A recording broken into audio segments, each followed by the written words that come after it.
Have you ever pushed down your truth for so long that when it finally comes out, it was messy, explosive, maybe even destructive? That's what this scene shows. But it's not just about rage, it's about what happens when all of that repressed energy finally erupts.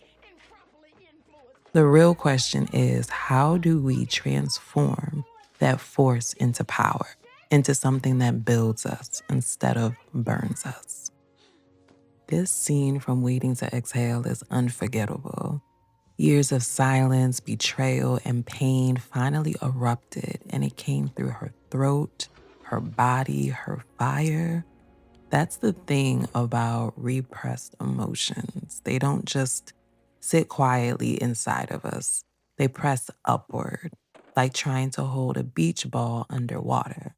You can push it down for a while, but eventually it bursts through the surface. When you push emotions down, it festers. If you keep them stagnant, you're storing poison.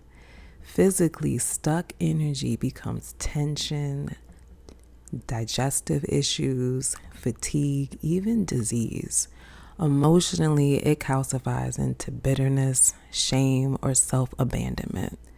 Spiritually, it blocks intuition and keeps you living in survival mode instead of creation mode.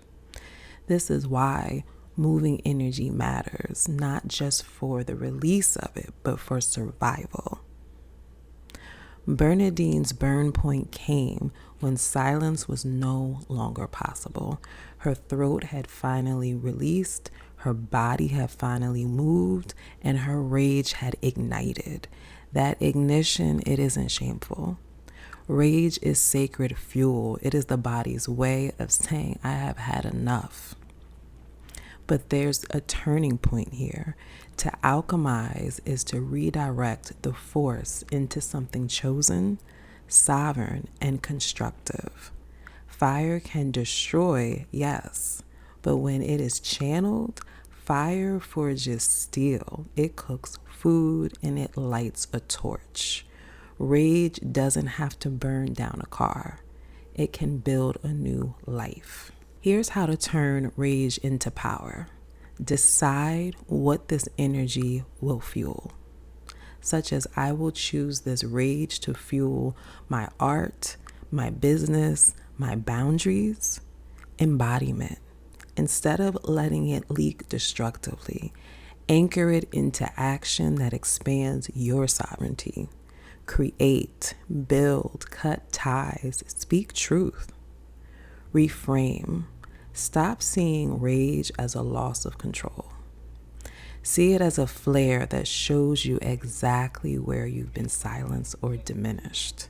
That's your map back to power, back to your power. This isn't about making Bernadine wrong. That moment was her truth, and it felt powerful.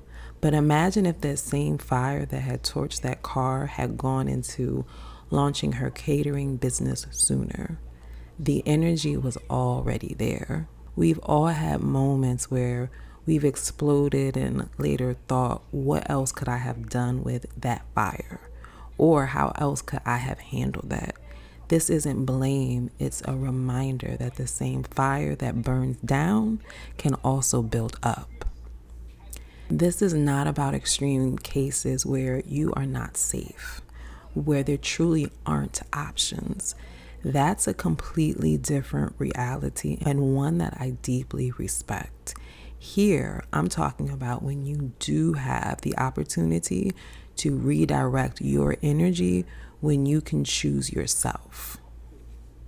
Women have been alchemizing rage for centuries. Frida is a great example, painting her pain into immortal art. Women leaving toxic jobs or marriages and turning that fire into empires or movements. Everyday sovereignty, changing locks, opening your own banking account, reclaiming your last name. Each one says, this fire is mine and I decide what it builds.